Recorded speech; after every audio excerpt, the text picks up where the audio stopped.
Could you tell us who you are and what you're doing? I'm Lila Cita. I'm a member of Gamelan Lila Cita, and I do this as an evening kind of hobby.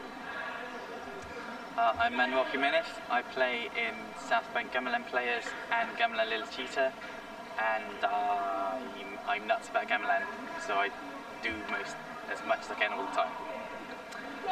Yes, and I'm Dave Peachey. I play in Lila Cita. I've played in various gamelan, Javanese gamelan before, but Lila Cita is the one I play in on a regular basis now. Could you tell us, Liz, when did you hear gamelan for the first time? First time was definitely part of the GCSE music syllabus. You have to learn about 3 words associated with gamelan and spot it. After that, it was a module at my university degree, and I opted for it before I'd actually properly heard it, and I've gone from there. When did I first hear it? I heard something similar when I went on holiday to Thailand and Malaysia a number of years ago, and I discovered that it was an option to play gamelan at South Bank Centre. So I went along and I learned how to play, and I went along to a few concerts, and so I rather enjoyed it. I heard gamelan in a music class for A-level, and my music school had just bought a Javanese Slendro gamelan. So I went and had a look at that, and then I went to School of Oriental and African Studies, where I met Andy Channing, and it went downhill from there. I started on Javanese gamelan, and then progressed to Balinese as well. And how did you learn gamelan? What inspired you to learn gamelan? The honest answer is I actually started learning it because I had taught the module, but it was very quickly, it kind of became a love. I had to do Javanese and Balinese gamelan as part of kind of our university degree, and studied theory and history alongside. And then I graduated from university and kept going. So all of you have done Javanese and Balinese? A little bit. How does it differ playing Balinese and Javanese? It's both more and less organised.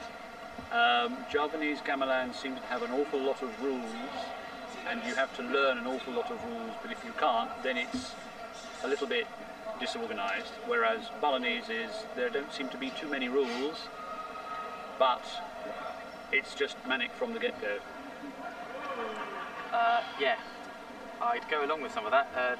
Javanese, like Dave said, Javanese has lots and lots of rules, and if you follow all these rules and play brilliant Javanese gamelan, the result is that you get a disorganised sound. Whereas Balinese is the reverse of that. It doesn't have so many rules, but if you're getting a disorganised sound, that's bad. It's definitely not a speed thing, because I've played Javanese gamelan that's sort of Bali fast in sort of dance dramas and things. But yeah, somebody once said that, one of my lecturers once said that Javanese gamelan was a bit more meandering, whereas Balinese was a bit more sort of, you know exactly where you're going all the time. And would you like to contribute your experience playing? I only did Javanese at the elementary level, so for me Javanese was a good grounding for the basic techniques, but when I heard Balinese gamelan I fell in love with it, and that's why I wanted to progress with that. So. I think Balinese gamelan is more instant gratification. Funnily, I think it is. So I think once you've learnt the techniques, you get more out of it more quickly. So, am I right saying that you would prefer Balinese? Yes, although I love Sundanese gamelan, but to play Balinese definitely. How about money? Which one would you prefer? What if I had to pick one and not do the other? Oh, that's difficult. That's really hard. And that's not fair. But if I had to pick one, it'd be Balinese, because then I could do bamboo gamelan. I think I've made my choice by playing Balinese gamelan on a regular basis now for the last 6 or 7 years. I stopped doing Javanese gamelan just because the opportunities dropped away, and I've never really picked them up once the opportunities have started up again. So I think I've made my choice. When did you join Lila Cita? Ooh, probably 7, 8, possibly 9, 8 years ago, I think.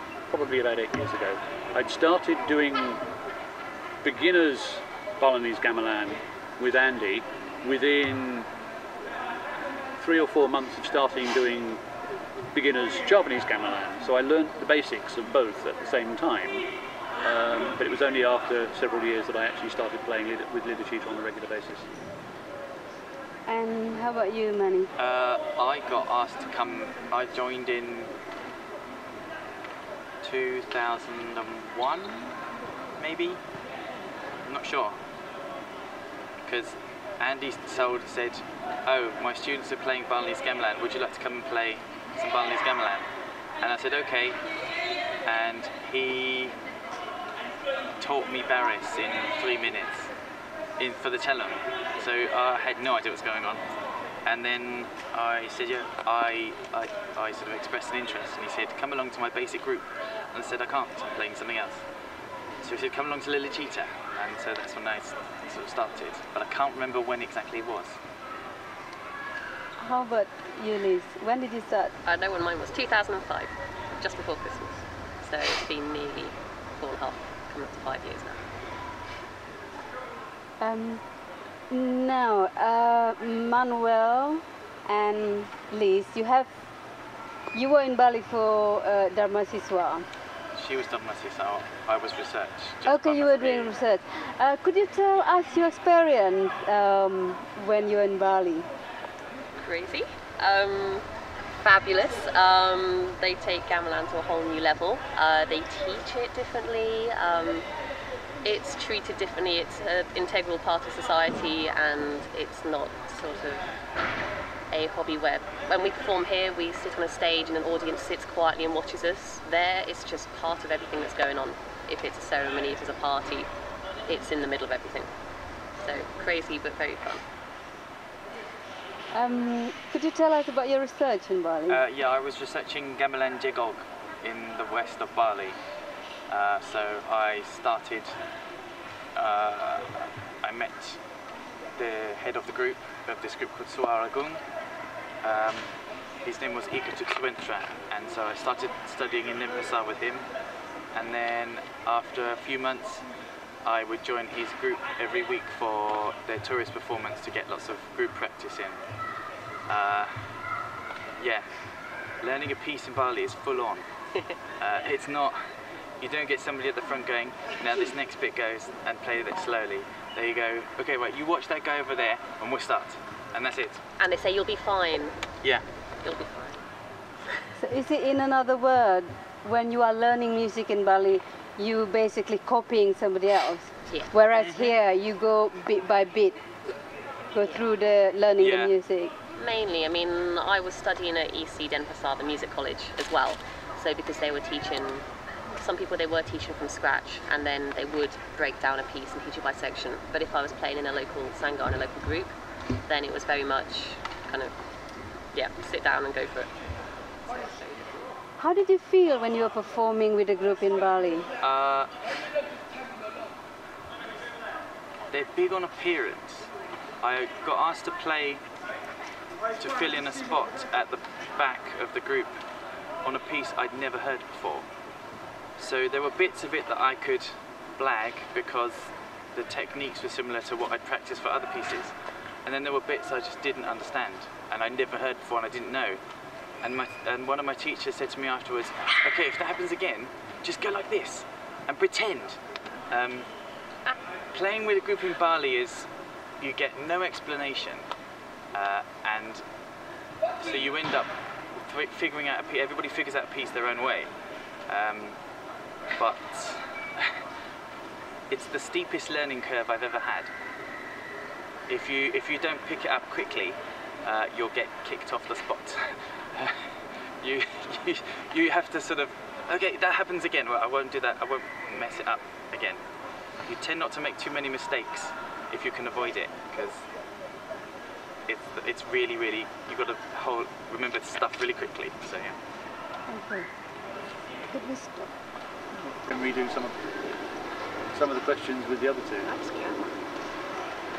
Have you done some questions then, Mr. Peachey? Oh yes, we've done about 10 minutes or 15 minutes so far. 15 minutes of questions. I think you're on it. Oh. Who are you and Yes, why are somebody you here here? to ask us a question then. Could you tell us who you are and what you are doing? What am I doing? I'm Nye Parry. I am a composer and a sound artist, and I teach at various universities, Middlesex and Guildhall and places like that. And I've been playing gamelan for 25 years. I started in 1985 at the University of York, which was about a year or maybe a year and a half after York, a bit more than that, maybe 2 years after York got its gamelan. So when I started there were 3 performing groups in the country. There was us, there was Durham, and there was Cambridge. And Oxford had a gamelan, but I don't think it got played very much. So we were learning from scratch. Neil had been to Java, Neil Sorrell, who was the leader of the group, and had brought back a bunch of featured pieces, and he'd been in the English Gamelan Orchestra, which was more of a new music group, really. I think it was a lot of composers who were playing gamelan, and they had a few traditional pieces, and we used to play a lot of their new music pieces as well, Michael Minor, Michael Parsons, people like that,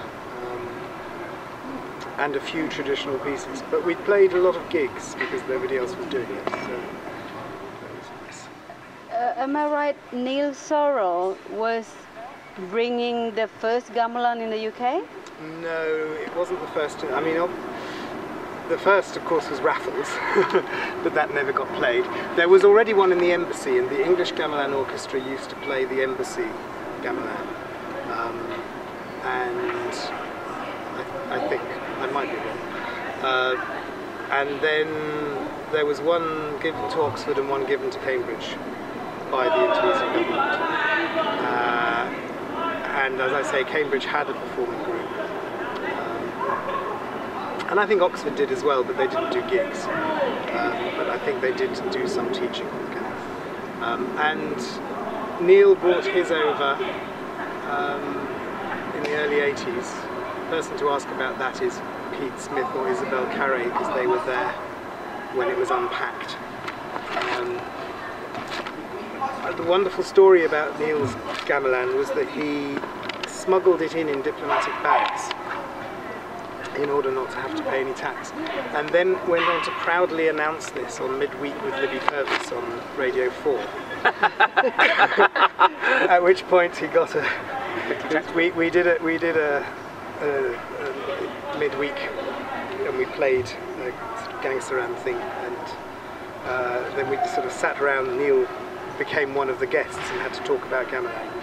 He rather let slip that he'd had the instruments smuggled in, so he then got some letters from the Inland Revenue saying, "How dare you?" But I can't remember how that resolved, but it was I will interview him about it. You really need to ask him about that, yeah. Yeah, I mean, he's definitely somebody, I mean, you know who to interview about the early days, but Neil was certainly quite important in a lot of our lives in that sense. And we wouldn't be playing gamelan. When I'd started the gamelan group, he told me to go away, because, and all my year were told to go away because they had some gigs in Italy, in the Como Music Festival on Lake Como. So we were sent away and had to come back early in the next year to start. So we were keen and we wanted to start as soon as we started university, but we were actually told we had to go away and come back. Go away in sense? Well, just not join the group yet, because they were rehearsing for these concerts and they didn't feel that they felt that we would get in the way.